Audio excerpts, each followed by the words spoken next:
Okay. Good evening. And welcome to everyone who's joining us on the internet.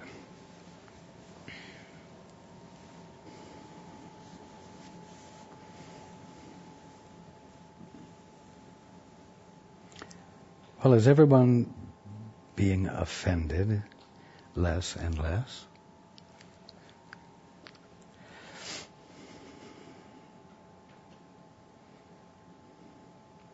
If you aren't, I trust that you are beginning to find that taking offense is a reaction that you don't have to employ.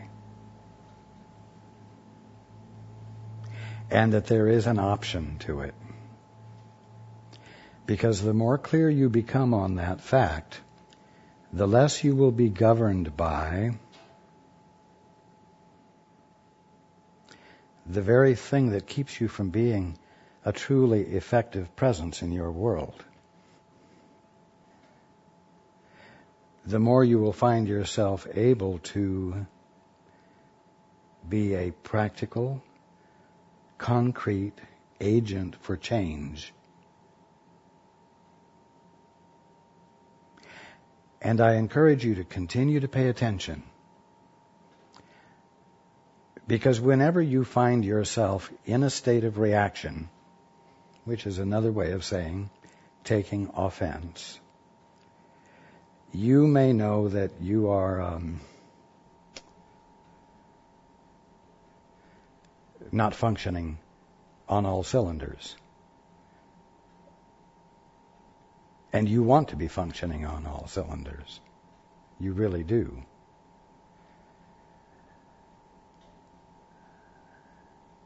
I trust that you will more conscientiously make the choice to abandon the knee-jerk response of taking offense and replace it with the wish to see the truth right there where that which is offensive appears to be going on. This will, in very practical terms, bring each of you back into harmony, singularity of mind, with a capability of having singleness of purpose as you pay attention to your conscious experience of friends, neighbors, world, and so on. It's very simple. And any of you who are watching television are aware that there's a great need for what? Peacemakers. But those who are engaged in reaction can't possibly be peacemakers because the experience of peace isn't available within them to convey, to extend, to put into the air in terms that will make the possibility of changing from conflict to peace real. You see, what's needed is not just people thinking peaceful thoughts, keeping their mind peaceful. What's needed is those who are willing to abandon reaction in favor of choosing for their peace. Why? So that they might express it. So that as it infills you, it spills over into your behavior. So that it spills over into your words. So that it spills over into the direction you're taking. And spills over as your ability to encourage others to take a different direction.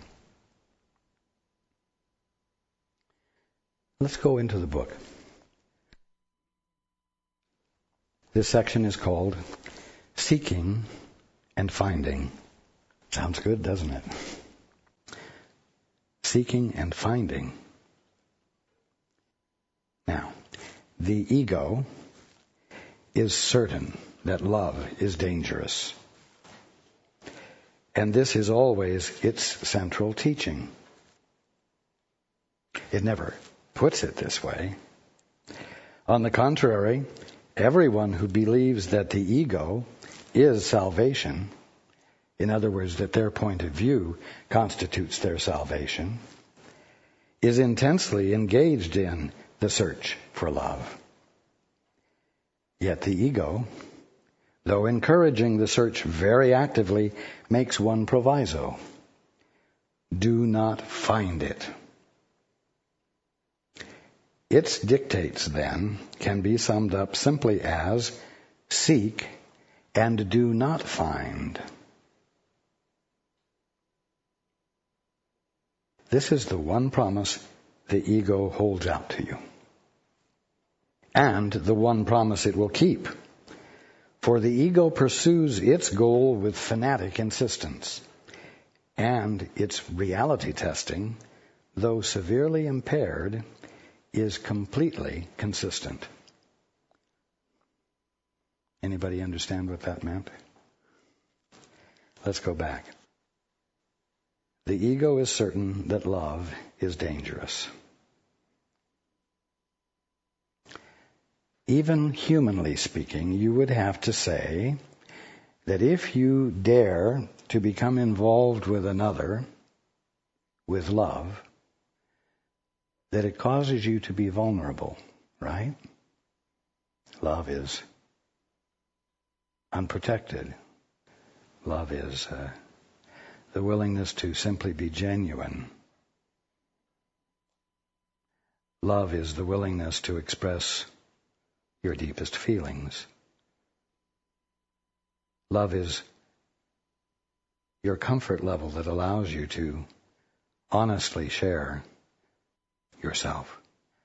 But, again, that's interpreted to mean that you are putting yourself in a position of being vulnerable.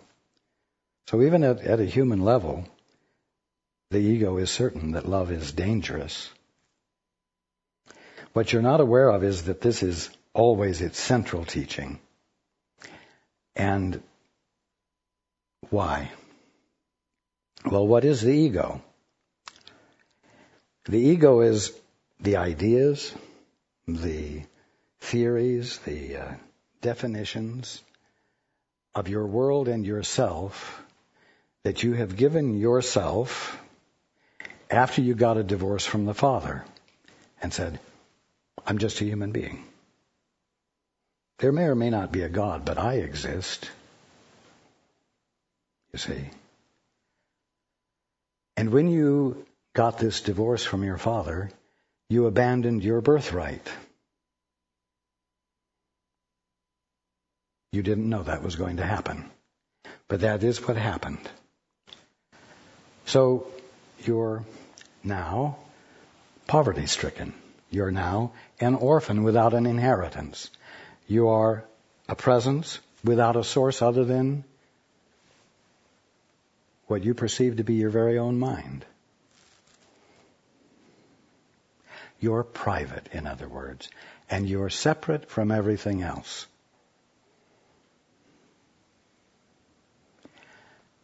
Now you're not experiencing yourself as you truly are.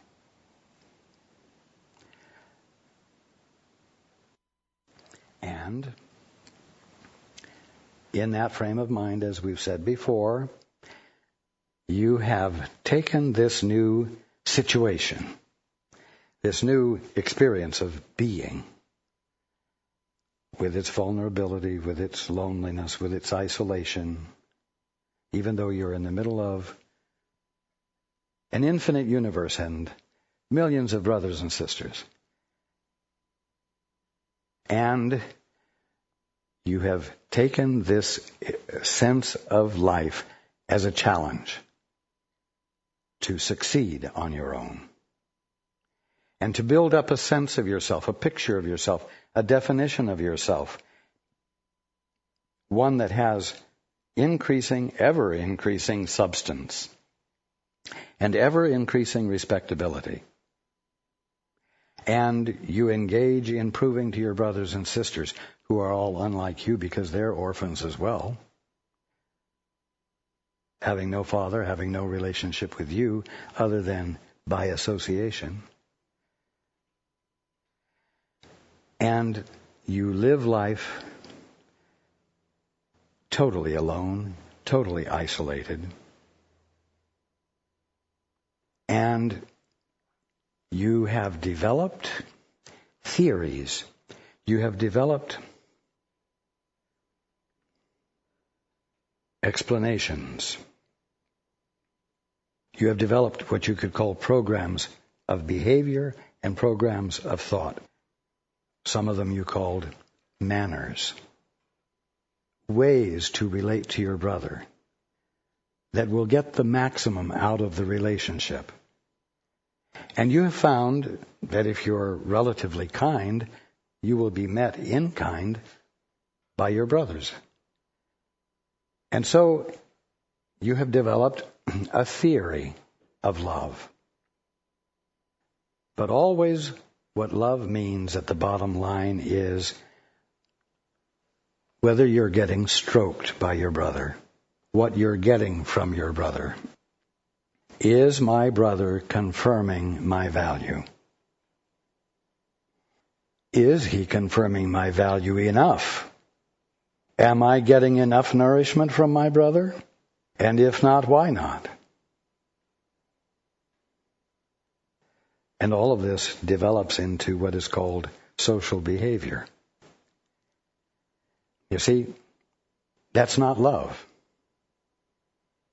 And even though you say, well, what really works well is for me to be genuine and honest and open and vulnerable. And for the most part, that tends to work well. But what is the reason? The reason is so that your behavior elicits a confirming response from out there.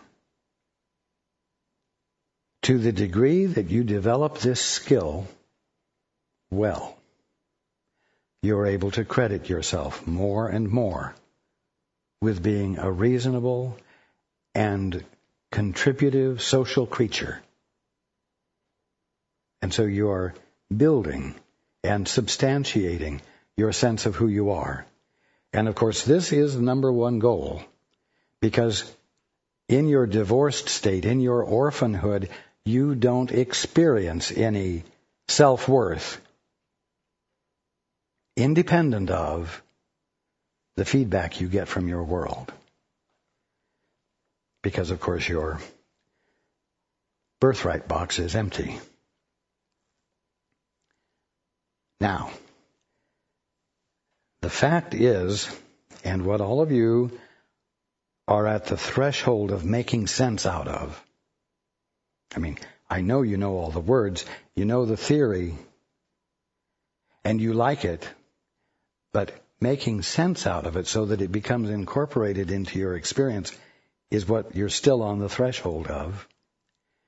At the bottom line, love is when you abandon the ethic of being an independent authorizer, an independent agent, and you say, I dare to acknowledge that I am nothing on my own because I did not create me. And the only way for me to know what I am in the fullness of what I am is to remember my Creator and is to invite Him back in, to bring God back into the picture. But in order to do that, you've got to make room for more than numero uno. You've got to make room for God as well. And the minute you do that, you are undermining all the work you've been doing to create a self that's credible and respectable, that has substance and power. That is frightening to the ego. True love is frightening to the ego because it undermines everything about the ego. In order to truly let love in and through you as a gift to your world, instead of something to get from your world, you are invalidating this ego creature that you have imagined yourself to be and maybe spent lifetimes building up into something significant. That is why the ego is certain that love is dangerous. On the packs of cigarettes it says, smoking is dangerous to your health. And in the ego's book, it says that love is dangerous to the ego's existence because it undoes it. So the ego is certain that love is dangerous, and this is always its central teaching. Why is it its central teaching? Because it's what must be reasserted and reestablished consistently in order for the ego not to go up in a puff of smoke. It never puts it this way. On the contrary, everyone who believes that the ego is salvation, is the way it goes, is the way it works, is what makes life interesting and stimulating and worth living, is intensely engaged in the search for love. Yet the ego, though encouraging the search, very actively makes one proviso: do not find it. Now, it isn't that the ego as an entity, as a consciousness capable of mental movement, decides to give you a proviso. It's just that the ego itself is the absence of love. You see? It is the incapacity to be permeable enough for the love of the Father to enter it. And so what the ego is the incapacity to find love. Its dictates then can be summed up simply as seek and do not find. This is the one promise the ego holds out to you. It's the nature and way of being in the realm of the ego, in the realm of orphanhood. And the one promise it will keep. And it will keep it because it's incapable of being any different. For the ego pursues its goal with fanatic insistence. And its reality testing, though severely impaired, is completely consistent. Its reality testing is a matter of constantly checking out there with your world, with the people you work with your employers, with your mates, with your children, your neighbors, your friends. You're constantly looking out there for confirmation of your worth. That's the only way it can work. Because heaven help the ego, if for a moment you softened and you let yourself be filled with God's love for you so that you felt it, which occasionally in moments of weakness you do, and then feeling the truth of it couldn't help but extend it to your brothers and sisters and employers and on, so that you were in a gift-giving mode, the experience of which, of the gift flowing through you, demonstrated that you are loved, and that your function is the capacity to be the presence of love that gets given away. And in that is your fulfillment. Not fulfillment as a head trip, as nice ideas, but as an experience that causes you, at least for the amount of time you're able to entertain it, to experience your wholeness that isn't dependent upon anything anyone else does or doesn't do. An experience of your invulnerability. The search which the ego undertakes is therefore bound to be defeated. It can't succeed because love isn't out there for you to obtain from your world, which is exactly where your ignorance directs your attention.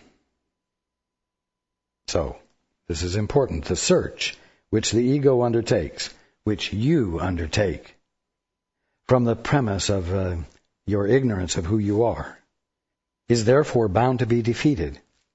And since it also teaches that it is your identification, the ego, its guidance leads you to a journey which must end in perceived self-defeat. Now this looks and sounds very bleak, and it is. But it's not the truth about you because you're not the ego. The ego is nothing more than current ignorance which you are validating as true. That's all. But it's not the totality of your mind, and it's not the totality of you. Remember, we mentioned last week the difference between identification and identity. The ego is the definition you have created about yourself, and it's also the definition that other people have managed to finesse you into taking on as the definition of yourself. So the definition of yourself is that which identifies you to yourself and others. It's just identification. It's like an identification tag. But the identification tag is on something real. And that's you. And the proper word for that is identity. And identity is God-derived. But the ego teaches that it is your identification. And its guidance leads you to a journey which must end in perceived self-defeat. Oh yeah. How many of you have arrived at a point where you say, man, nobody loves me. Nobody appreciates me. And how many of you have experienced it seriously enough that you feel completely broken down, invalidated, inconsequential, and enduring great grief and suffering because of it? That's called self-defeat. Nobody is validating me. I must be worthless. You see, the ego has sent you on a journey looking for something real, but in a place where it doesn't exist. And you have thought that it was a valid journey to be sent on. And in fact, even in the depths of your despair, you are not likely to say, Uncle. You're not likely to say, yes, I have been on a futile journey. Yes, I of myself can do nothing.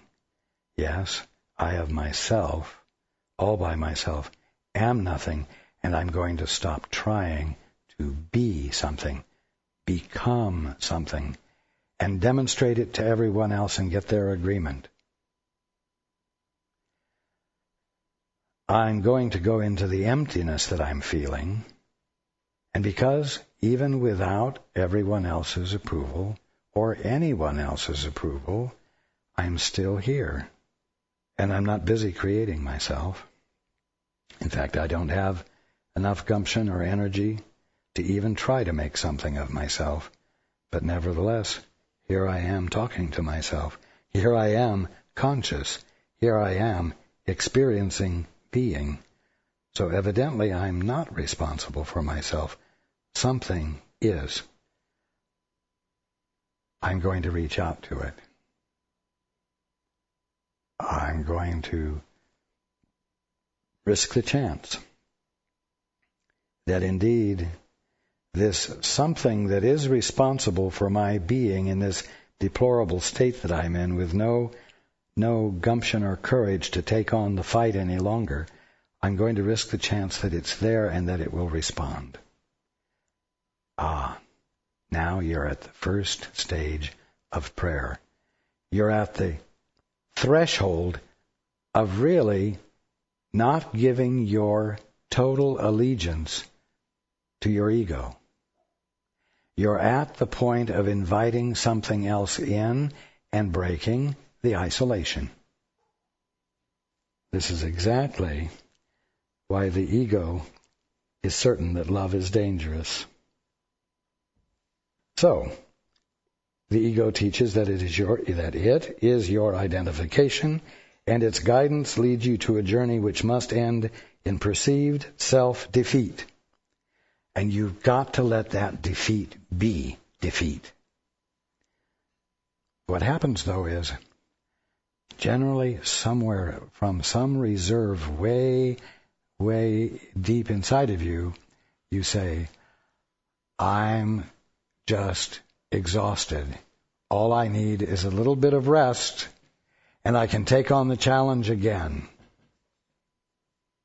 And I will behave a little bit differently. And maybe I'll be a little bit nicer. And maybe I won't be so overbearing. And I will have a new modus operandi to operate according to. And we'll see if this works this time. And you get right back on the ego bandwagon. And not having given up, not having said uncle, not having been willing to step into the emptiness of not being anything all by yourself, you missed the opportunity for a sudden shift of perception to occur, in which your opportunity to come back into your right mind slipped through your fingers.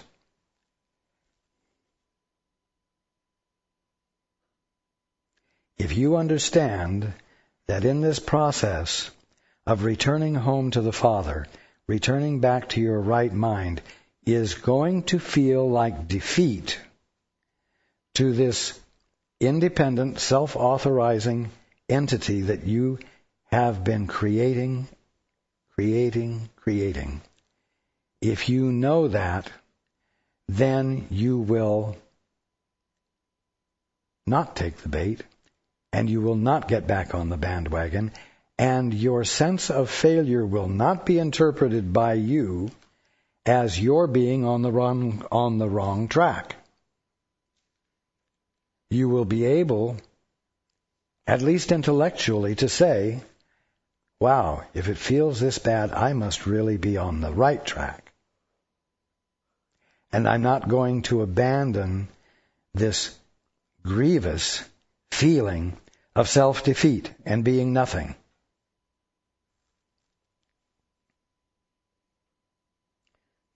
So, the ego's guidance leads you to a journey which must end in perceived self-defeat. For the ego cannot love. Well, how could it? It can't embrace. It holds everything at arm's length. Nothing is like me.